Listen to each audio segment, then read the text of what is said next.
Tottenham face Manchester United in the Premier League on Sunday as Jose Mourinho comes up against one of his former clubs yet again. Today I'm joined by Charlie from COYS Daily, Bobby from Bobspur TV, David the Irish Hotspur and Cody Mack to discuss all things about this game, including a brief tactical analysis and looking ahead as how Spurs may get something out of this one. I'm Matt Hayes and you're watching the Tottenham Fan Voice podcast.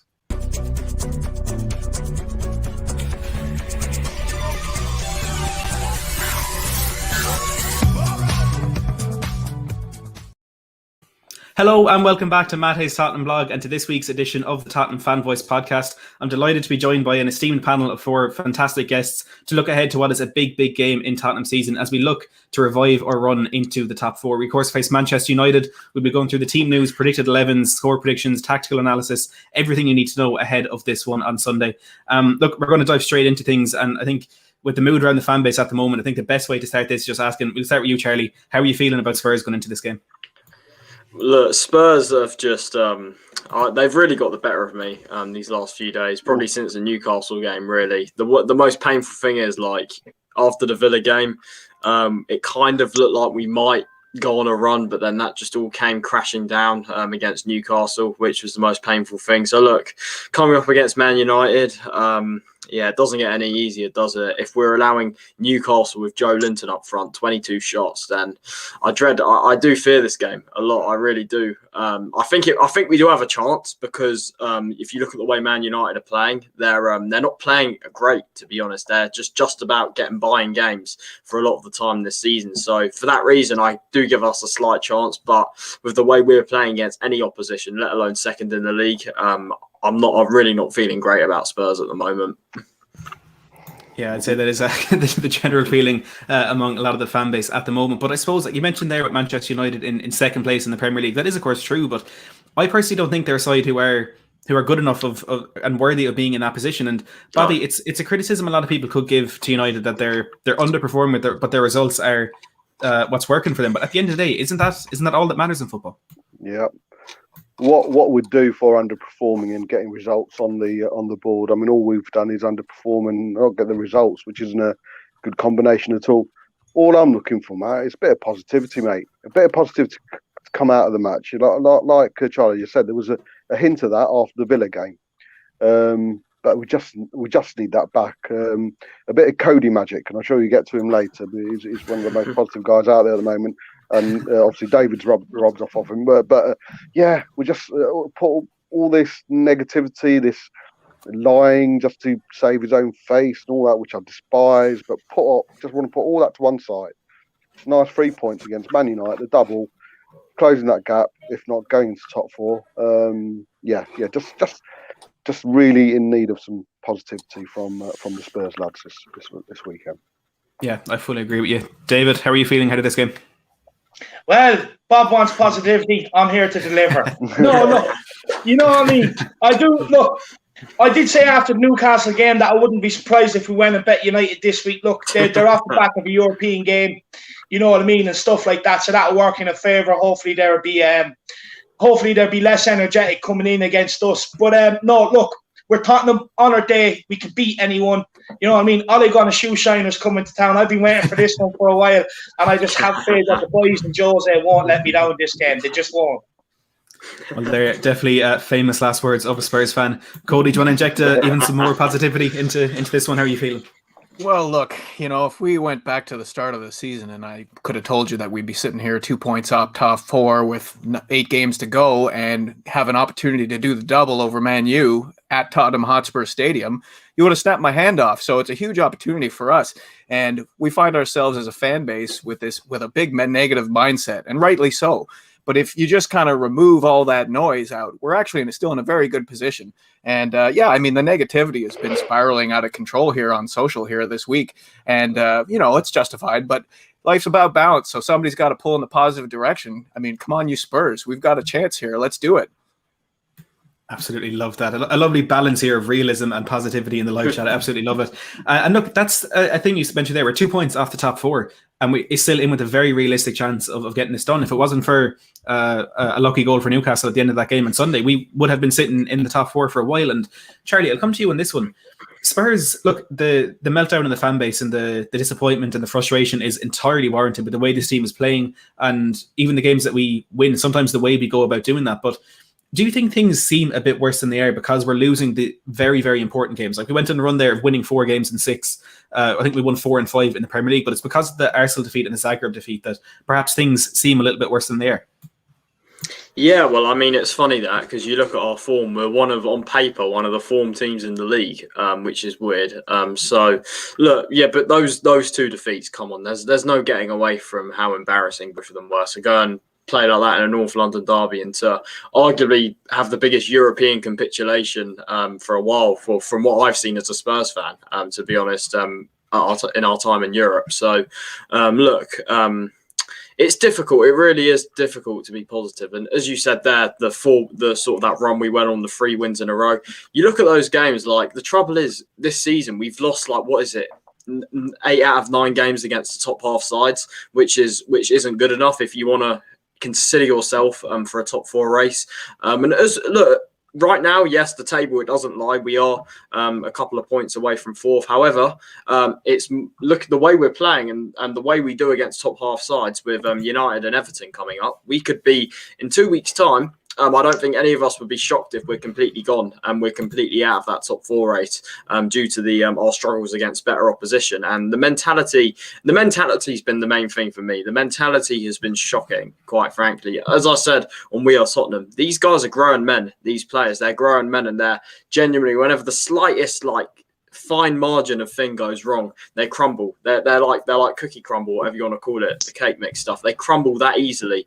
Some of these players, and I said it on We Are Tottenham that until we get rid of the players that we need to get rid of and bring in the players we need to bring in, we won't progress as a club, unfortunately. And that's just the way it is, because there's so much we need to do to move forward. Look, we could go and beat Man United on Sunday for all I know. However, I look at it in the long term, and I want to see long term, because we know, yes, these players, we saw back in November. I'll use that as an example.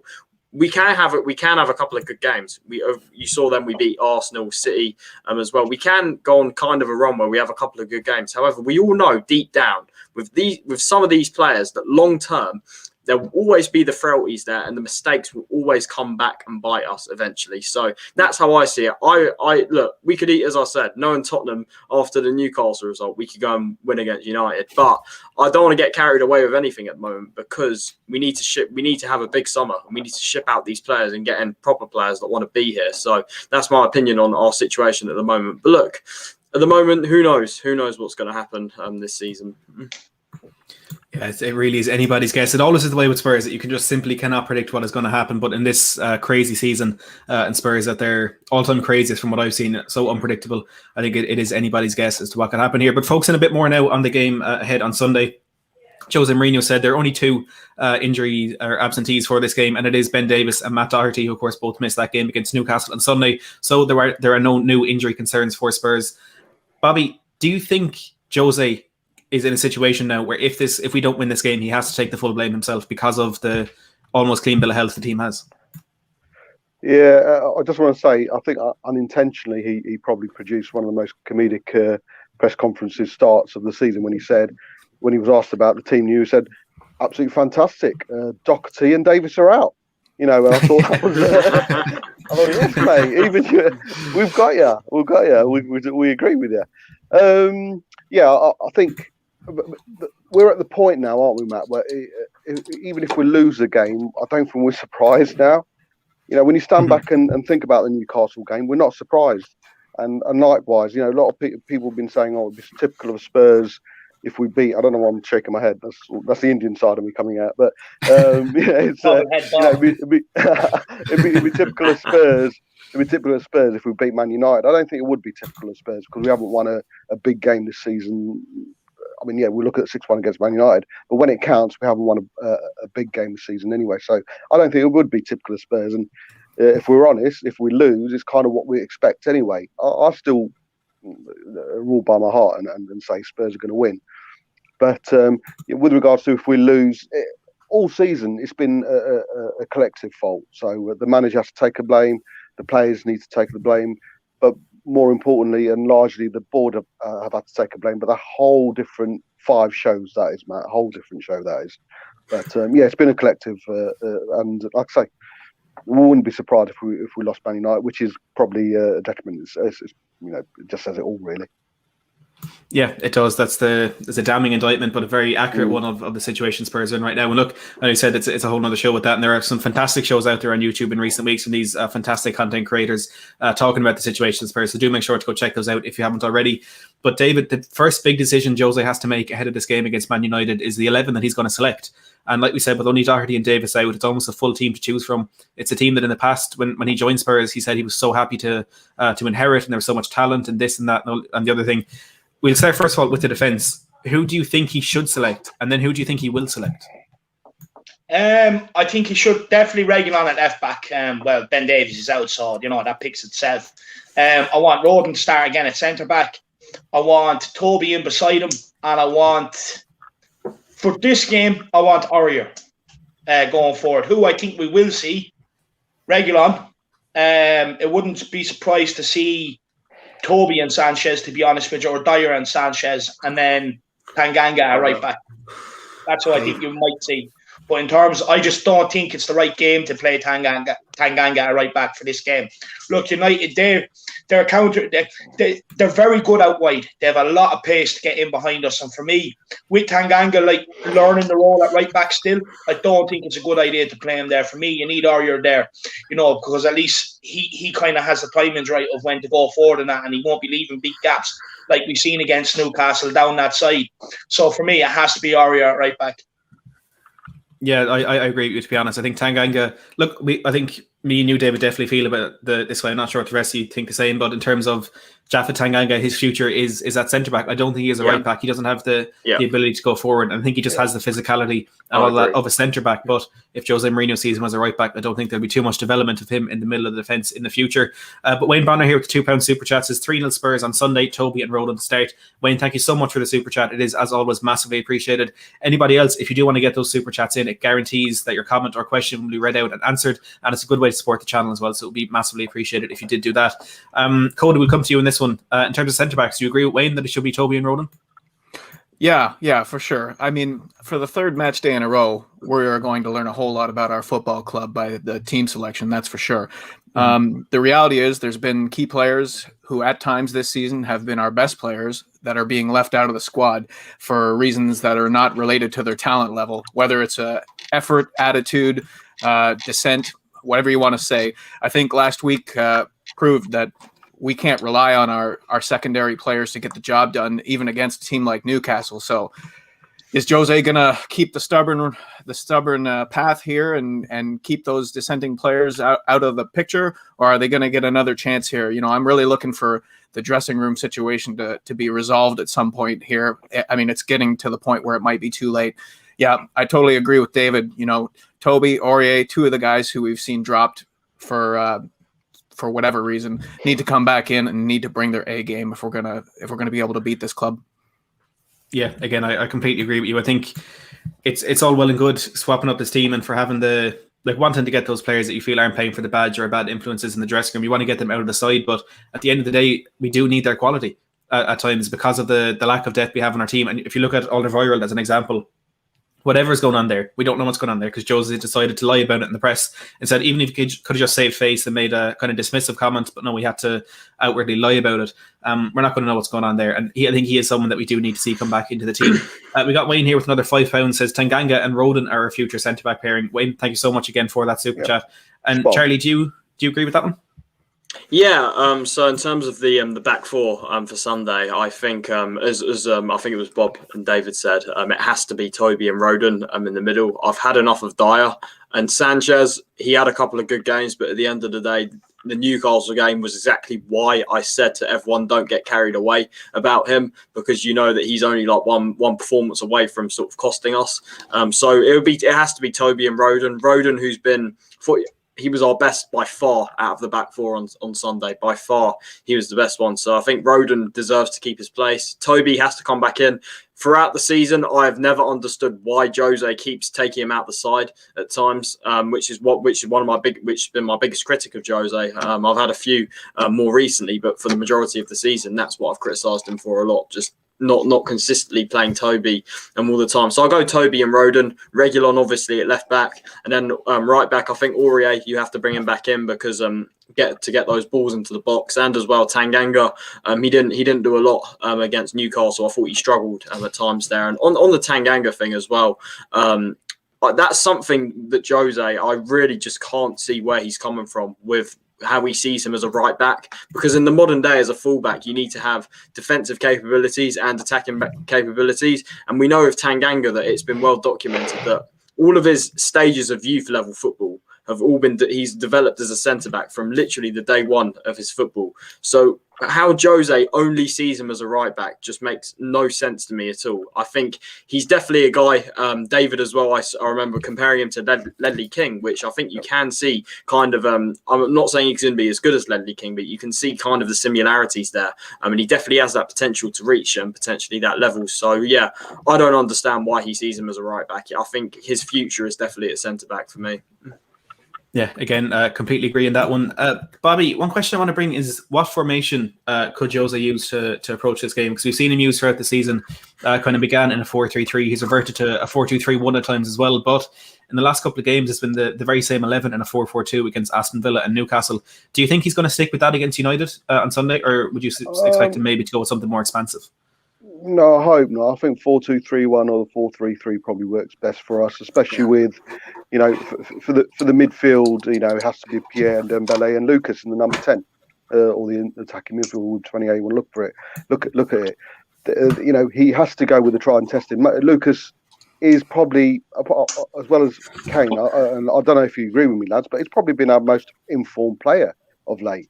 Against Newcastle was probably off, but even then I thought he was one of our better players and deserved to stay on more than other players who do. So for me, as long as the likes of Pierre and Dembele and Lucas start, and then the front three, obviously you've got Kane, but I'm sure you'll get into it. But for me, it'd be 4-3-3 or 4-2-3-1. I think, look, David, I'll come to you on the point of Lucas Moura, as Bobby's touched on there. He's played in the number 10 for the last month and a half, and he's been very influential in there. And for me, he's been one of our best players. But in the 4-4-2 in recent weeks, he's been pushed out a bit wide again, and it hasn't really worked for him. Do you think perhaps we need to go with a more kind of compact or a more full midfield to get him in that number 10 role? No, look, with Lucas, let's be honest, it's a stopgap. He's not a Christian Eriksen type of player who can keep the ball. He can rotate left to right and keep a sustained attack going. So for me, look, he's great there until the end of the season with his pressing, getting up beside Kane. But I do have a theory that I think, I wouldn't be surprised to see us score 3 centre backs, 2 full backs, 3 across the middle and 2 up front. And the reason why I say that is because United are weak straight down the middle of their defence. Straight down the middle, they're weak. So if we can get bodies in midfield to turn the ball over and get quick ball to Son and Kane up top, there's no reason why we can't get in behind them. Look, I probably do expect to see maybe a 4-2-3-1, to be honest with you. But I just think we're at nothing trying to get in behind Wan-Bissaka and stuff like that. For me, you need to target Lindelof and Maguire.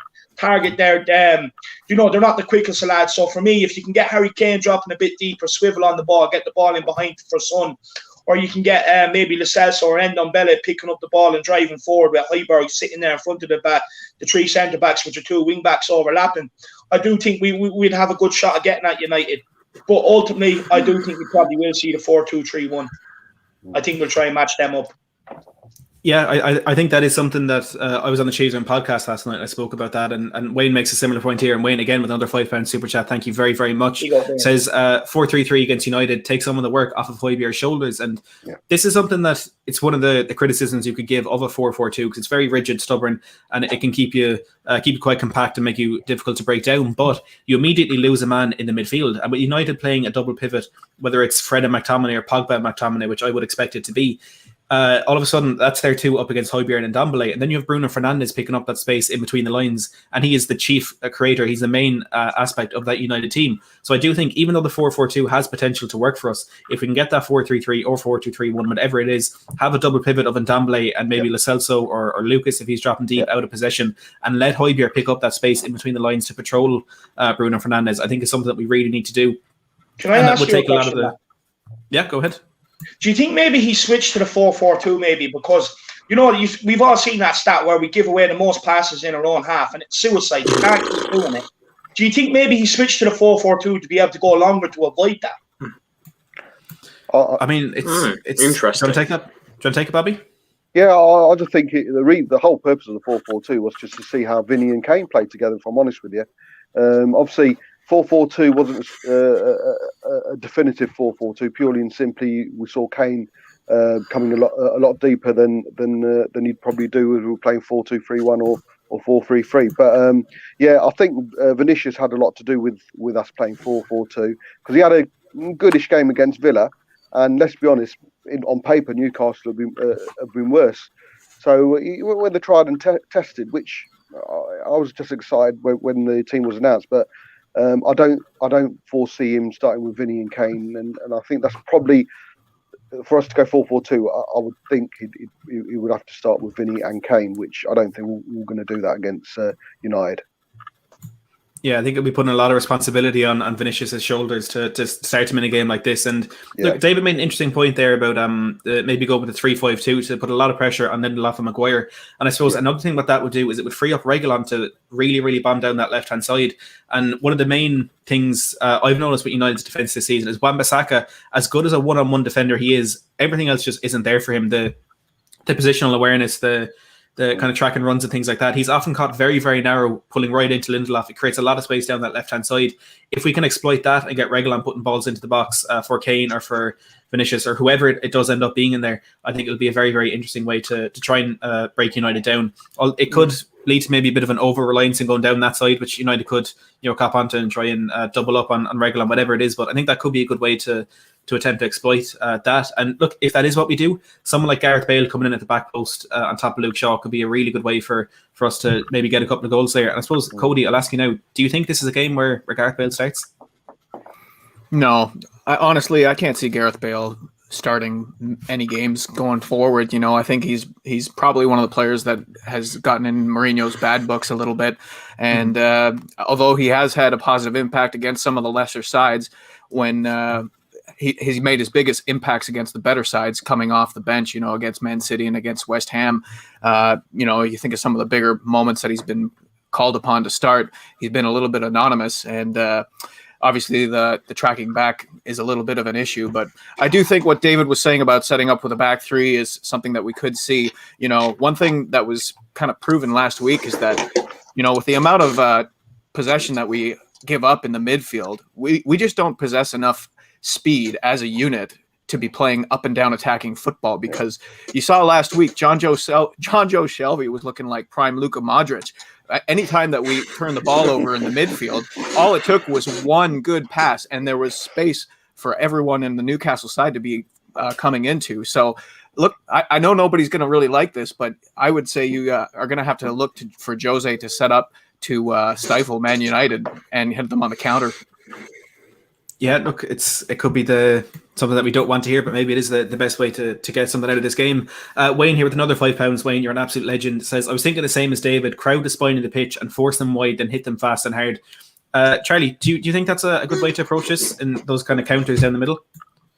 Yeah, I think you were saying about Wan-Bissaka. He is a brilliant one-on-one defender, as we know. Apart from that, I know he doesn't offer a lot going forward, but I think we've seen it in Europe. He's pocketed the likes of Neymar in the Champions League this season. So I think the three at the back, I've never been keen on it personally. However, I can see where David was coming from with it. I think the two up top, if we're going to target a certain area of them, I agree. I think it has to be Lindelof and Maguire. I think with pace there, if you put Son, if Son's kind of down the middle alongside Kane, I think he can kind of run in behind, because we know with Lindelof and Maguire, they're not blessed for pace at all. So I think you can kind of get Son running between the lines in there. I think the midfield, I think it's important we do go for a three in midfield, whether it's a back three or four. I think it's important we go over three because like you said, we don't, with a 4-4-2 and there's only two in midfield, you don't, Bruno Fernandes, he can pick up that space in behind the two midfielders. So I think we need that extra body in there. And I'd quite like to see us go for Pierre, Tanguy and Lo Celso in that midfield. I think it's something we need to try in a free. I think, look, obviously, if you're sticking with Lucas in that number 10 and you kind of switch it to a diamond formation, which I'm not so sure on, because that means the central midfielders have to kind of track the United fullbacks and wingers, so that could be difficult. So I think you have to stick with a 4-3-3 and not go to this diamond formation, because we saw it under Poch. The diamond formation doesn't particularly work, especially when you're coming up against high caliber teams like Man United. So yeah, look, it's an interesting point that David made about the free, and I can definitely see where he's coming from there. So hopefully Jose sees that and he can look to exploit their two centre backs. Yeah, I like the sound of that. We've Wayne here with another £2. Says force their fullbacks central and let our wing backs in. And again, look, that's another good point. We'll be getting onto United and their fullbacks very shortly, Wayne. So we will keep that one in mind. But Bobby, if Spurs, let's say we go for a 4-3-3, what three do you think gets the nod up at the top end of the pitch for us? Well, I think we should give Kane a rest. No, I'm joking. Of course he plays. I was like, what? No. Kane and Sonny's form does worry me, but you can't drop him. He's undroppable, isn't he? Well, I say that, but he does worry me. His form really has worried me, and since the contract talks, his form just not been there. Maybe it's just coincidence, but hopefully he's had a bit of rest now. So Sonny and Kane. Like Cody says, I can't see Bale playing. Personally, I won't want to see Bale playing anymore. He's had 4 good games for us all season, in my eyes, in my personal opinion. And down the right, it's take your pick, really. You know, there's Bergwijn, Hope, not Lamela. You could, if you want to integrate Lucas in there and play Lo Celso in the middle, then put Lucas out there. Lo Celso could go out there. That's one place, and I think it's been a common factor of games of late. We can't be definitive on our choice on the right hand side. Personally, I'd like just from what he was doing earlier in the season and with Aurier by his side as well. I'd like to see Bergwijn just given a few games as well. I felt sorry for him, and there is something there. You've got to remember his age, and like I said, him and Aurier connected so well earlier in the season. I still have belief in him. I've got more belief in him than Bale, put it that way. So for me personally, who I would choose would obviously Sonny down the left, Kane and Bergwijn for me, which might not be a popular choice. I understand that. I can guarantee you the 11 that we've picked, I think a lot of Spurs fans would agree is the best 11 or probably the strongest 11 we could play. It would not surprise me if none of them were on the pitch on Sunday. You know, we could sit here and talk about tactics and all that as much as we want, but it's near impossible to predict Jose Mourinho. But moving on to Manchester United, Ole Gunnar Solskjaer did his press conference a while ago. I was talking about the players that may be missing out of this one. Eric Bailly tested positive for COVID-19 over the international break, so he will be out. Anthony Martial is expected to miss the rest of the season, and Phil Jones, another long-term absentee, will not be available for this one. Paul Pogba picked up a little niggle in the game against Granada on Thursday, but he's expected to be fit. That's according to Laurie Whitwell, who is apparently a very reliable Manchester United journalist. And other players who picked up knocks but are expected to be fit are Luke Shaw and Marcus Rashford. David, we'll come to you in this one because United are a team who very heavily depend on a very small set of players. And I've mentioned three of those players there in Shaw, Rashford and Paul Pogba. Even if these players do pass fit for United, which again is expected, do you think the fact they're not at full match fitness or anything like that could positively sway this game in Spurs' favour? To be honest with you, you think it should. But one thing I will say is, they're all players that are responsible on the ball. They know how to look after the ball and they do the basics right. So that'll get them out of a lot of trouble. It will get them out of a lot of trouble compared to what we do. We just, don't do the basics right. Just kick it to a player in the opposite colour shirt, run around after the ball for a little while. You know what I mean? And stuff like that. Look, for me, I know that Rashford wasn't even fit going into last night's game. He was kind of, he was forced to play. And look, he got his goal, whatever, And it was another reason why I definitely don't want Sanchez playing is because you seen Rashford's goal last night. One long ball straight over the top. Now, if that happens to Sanchez, he doesn't even know where the ball is half the time. You know what I mean? So we definitely can't have that. But with these players picking up knocks, they know how to, like I was saying, they know how to look after the ball, to keep control of the ball and they pass it well. So I do think that'll get them out of a lot of trouble. But in terms of maybe us turning them over, getting the ball and going forward, do they have the energy to get back if they're hurting with the knocks and stuff like that?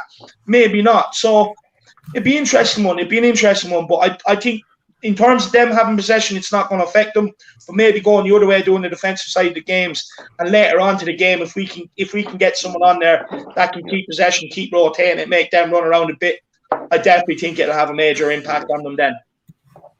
Well, I certainly hope it does, because we need a lot to go in our way to really have a chance in this game. And look, we talk a lot about how Spurs' predicted lineup is so impossible to do, but for United, their first kind of challenge in the predicted lineup comes at the very first position in goals, with David De Gea being reinstated to the team last night for their game against Granada, his first game in over a month. Dean Henderson, a player that Spurs are linked with and apparently interested in bringing to the club, is probably going to be starting this one, but I think it's difficult to, I suppose, tactically analyse either goalkeeper, because they both have their qualities, they both have their poor aspects of their game as well. But looking at that defence, I think it's almost safe to say it will be Wan-Bissaka, Lindelof, Maguire and Shaw. And Cody, on that point of trying to exploit their centre-backs, or exploit their full-backs, as Wayne said, force their full-back central, Luke Shaw is a player who's been incredible this season. For me, the best left-back in the Premier League. Do you think he's a player that we have the quality down our right-hand side to exploit?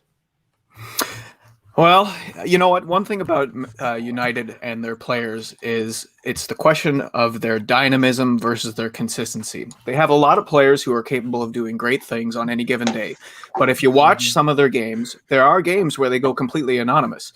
Now, that being said, the likes of Pogba and Bruno, all they need is a sliver of a window, and a moment of brilliance can impact the game. But in terms of the defense, you know, it's difficult to see how we break them down. It really depends on the possession battle. I don't really see us taking a lion's share of the ball. So I think if we're going to take advantage of that defense, it's going to have to be on the counterattack. You know, we're going to have to take advantage when Luke Shaw tries to bomb up the pitch and find joy there. But, you know, one thing I will say in response to Bobby's prediction about Steven Bergwijn on the right-hand side, Manchester United attack down the left-hand side 43% of the time, compared to 31% on the right-hand side. So that's on the right-hand side of our defense. And we saw what happened against Arsenal with Tierney and Smith Rowe. So that is definitely something that has to be going into the team selection and the tactics. We have to address the threat that they pose, because that side that they want to expose with Rashford and whatnot, that's going to be one of our biggest challenges. It's a very good stat, and that one I was aware of, that they do go down that left-hand side a lot. We knew about Arsenal, I suppose, going into that game, and Jose chose to do nothing about it. But look, as Wayne here says, another £2, Wayne, again, thank you so much. As Bergwijn and Aurier up against Shaw, perhaps that is the best way we can try and quell them down that side. I would imagine it will be Marcus Rashford playing on the left with Anthony Martial's injury. And of course, Edinson Cavani, I would assume, starting up front, but I'm sure a United fan or two in the live chat that could help us with that one. But moving on to the midfield, and Charlie, will come to you in this one. United, again, I would expect will be playing their 4-2-3-1 with Pogba and McTominay in the double pivot, and then Bruno Fernandes in the number 10 role as always. How do you think we can contend with the creativity that they have in that midfield? I think there's always the chance with Ollie, I've seen it on United stand, that he could go with Fred and McTominay. If he goes for Fred and McTominay and leaves Pogba out, which we've seen him do a number of times, then I think, or if Ndombele's on it, I really do think he can get the better of it, because you look at a pivot of Fred and McTominay, there's not a lot of creativity there, if at all, any really at all. So if that's a pivot, which you've noticed in all the big games this season, he's tended to go for it, Fred and McTominay in the double pivot. So if that's the case, then I do think we could get a bit of joy there with the likes of Ndombele and Højbjerg there. However, if he goes for Pogba, it will definitely be a tougher challenge in there. We know the creativity that Pogba adds to their midfield. He's dragged them out of so many games this season with some worldy goals. Of course, Bruno Fernandes, you mentioned as well, can produce a moment of magic in there. So I think it is vitally important we win the midfield battle, as we know a lot of games in the modern game are always won in the midfield battle. So yeah, I think if Ollie does go for Fred and McTominay, then I think that could definitely help us, because I do think we can get the better of that. Yeah, I think that's a point that's definitely worth bringing up. Before I go on to that, we've Cody said in the live chat, smash a like if you think Spurs will win. Also smash a like if you think Spurs will lose. So, I mean, you can't be on the fence with that one. Make sure to smash that like button, see if we can get to 50 likes. And smash a like if you think that'll be a draw as well. A draw, that's it, yeah. The game's called off. Got him. Yeah.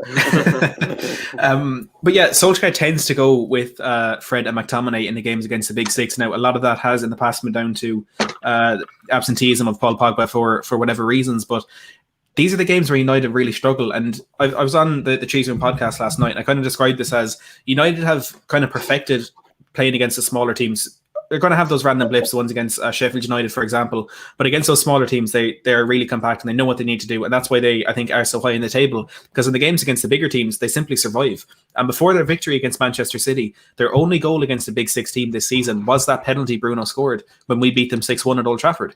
So they don't like to play expansive football. They don't like to attack against the traditional Big Six, I'll say, because I'm sure their results against Leicester and West Ham would be somewhat different. But even Bruno Fernandes, before that City game, he had one goal contribution in his last 630 minutes against the traditional Big Six. So David, we'll come to you in this one. Could this be a situation where Spurs are going to be the more expansive or the more attacking team in this game? Like, do you think Solskjaer could be coming here just for a point? Look, to be honest with you, yeah. I do think they'll be coming here for a point. But I also do think, they'll fancy themselves with the way they set up. You know what I mean? If they can keep it tight, push at us the last 15 minutes, the psychology of when it keeps happening to us, it's going to kick in and eventually they're going to score. I do think that could be a factor. But saying that, look, with Fernandes, he's a great player, but for me, if we can just clog up the middle, stop Fred, stop McTominay, and stop Fernandes through the middle, I do think we're going to get a lot of joy. And then it's about us looking after the ball. We can definitely hold sustained periods of attack and play in this game if we just look after the ball and do it right. You know what I mean? Prod, probe, everything else. Like none of this, trying to play it straight directly through the middle or trying to play this 1-2 when there's nothing on. Sometimes you just need someone there to recycle the ball. And I do think we're going to need that this game. My prediction is I actually think we're going to see an unbelievable performance from Endon Bad Boy. I'd love that. I'm not sure your old lad would be too happy with that, but I'd certainly no, love he'll hate me for that, lad. I'd be disowned. I'd be put up for adoption. I'm sure there'll be plenty of takers. But there's one area where I think United could try and quash or attack and thread a bit. And Bobby, I'll come to you in this one. Playing Dan James down the right-hand side to try and keep Sergio Reguilon penned back to stop his attacking threat. And look, Dan James is one of the fastest players in the Premier League. Yeah. Even Sergio Reguilon, I think, would struggle to keep up with him. Yeah. Is that something you'd be worried about? Or do you think Solskjaer just doesn't know what he's doing? No. I think the thing about Dan James, he's got pace. But for me, from what I've seen, there's not much end product there. I personally think he'll start with Greenwood, purely because of that goal he got. So I think their front three will be Rashford, Greenwood and Cavani. I think there is a form of underestimating the likes of Fred and McTominay. I think a lot of good play does come through them, but they're not the types of players who will ping a 40-50 yards over the top to release the paces down the flank. So, like Dave says, I think big game needed from both. Pierre's going to be a 7 out of 10, 8 out of 10 anyway. But yeah, Ndombele needs a big game, and if we can, it's all about cutting off the service to the front. With regards to Pogba and Bruno hasn't really shown up for the last few games. He's one good game in 5, 6, so he's gone off the boil. Thank God we didn't get him, eh? Hey, we knew in the large scale of things, Matt, I think all we need to do is turn up and make sure we put performance. We've proved. I know the previous result means nothing. I don't think so. I think it does. We've already shown that we can beat this team. We've already shown we can perform against this team. Yes, it was earlier on the season.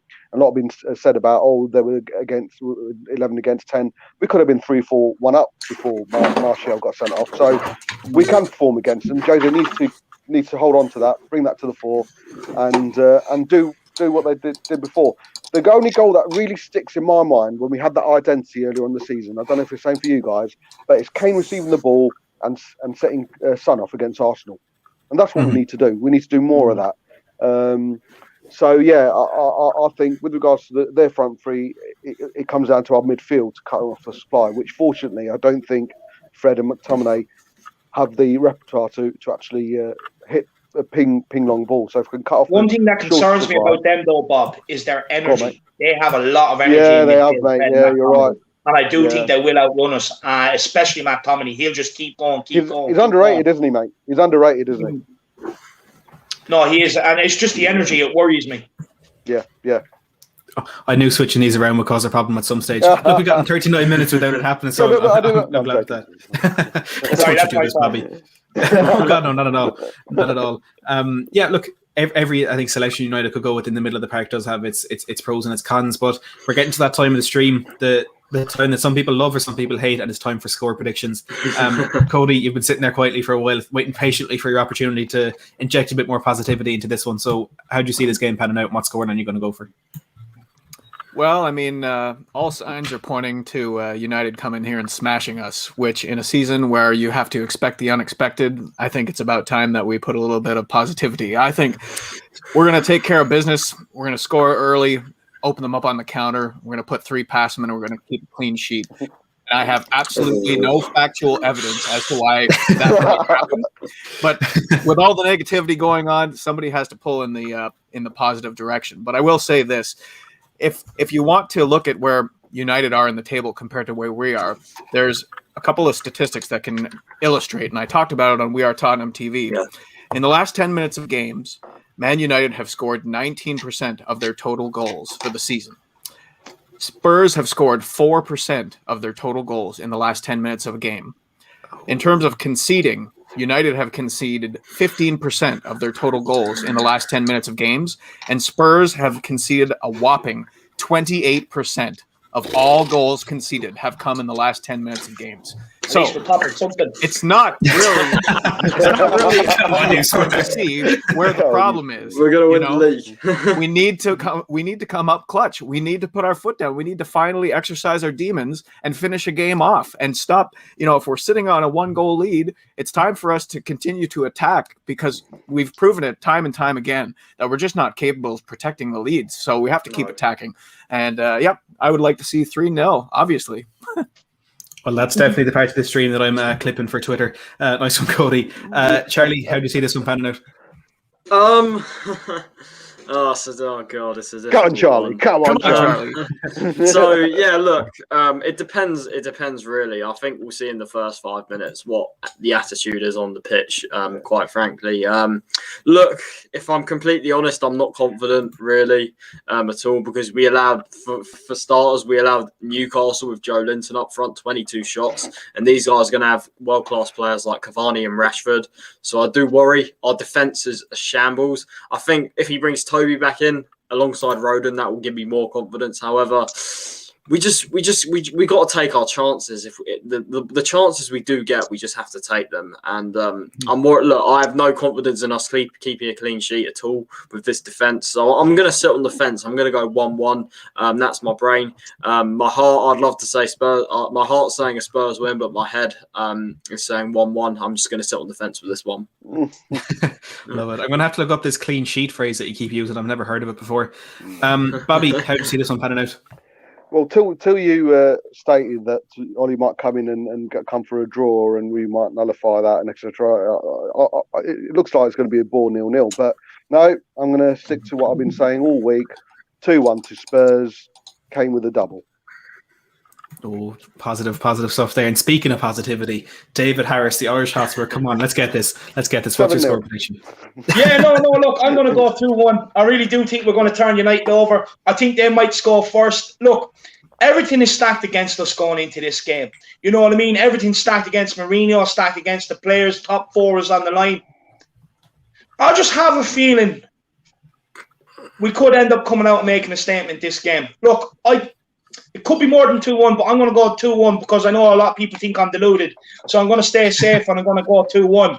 But I genuinely think it could be another statement win. You never know. One thing I do want to say is to everybody, make sure you smash that like on the stream. It's been an absolute fantastic stream. Smash or subscribe on Matty's channel. And before we end off, get a super chat or 2 in. It's payday. Don't be like Levy. Unzip them pockets and get a super chat in or 2 for Matty Hayes. I appreciate that, David. Thank you. In terms of my prediction for this one, again, look, I was on the cheese room last night. I went for a 2-1 win for Spurs, and I suppose I'm along the same lines as Cody for no reason other than I want it to happen. For no reason other than it would just be grand. It would be good for us if it did happen. I think, look, United, they don't do well against the big 6 teams, and I suppose typically Spurs don't either, but it just feels like that type of game where, like we were saying, after drawing against Newcastle, the disappointment of that, it just seems like a game where Spurs would just randomly show up and then go out the next week and lose against Barnet if we were playing them in the FA Cup or whatever. It just has that kind of feeling of that game for me. So I'm going to go with a 2-1 for Spurs. Again, probably more heart than brain, but there's no point to being here if we're not going to be positive and hoping for a win for our own team. But look, it's been a fantastic stream with the five of us today. I don't know if my connection is gone or if anyone else's connection is gone, but thank you very much to the four lads for joining me. It's been an absolute pleasure. I've thoroughly enjoyed it. Make sure to go check them all out on social media across Twitter and YouTube. They do massively deserve it. Thank you to everyone who has tuned in. It's greatly appreciated. And as always, thanks for watching.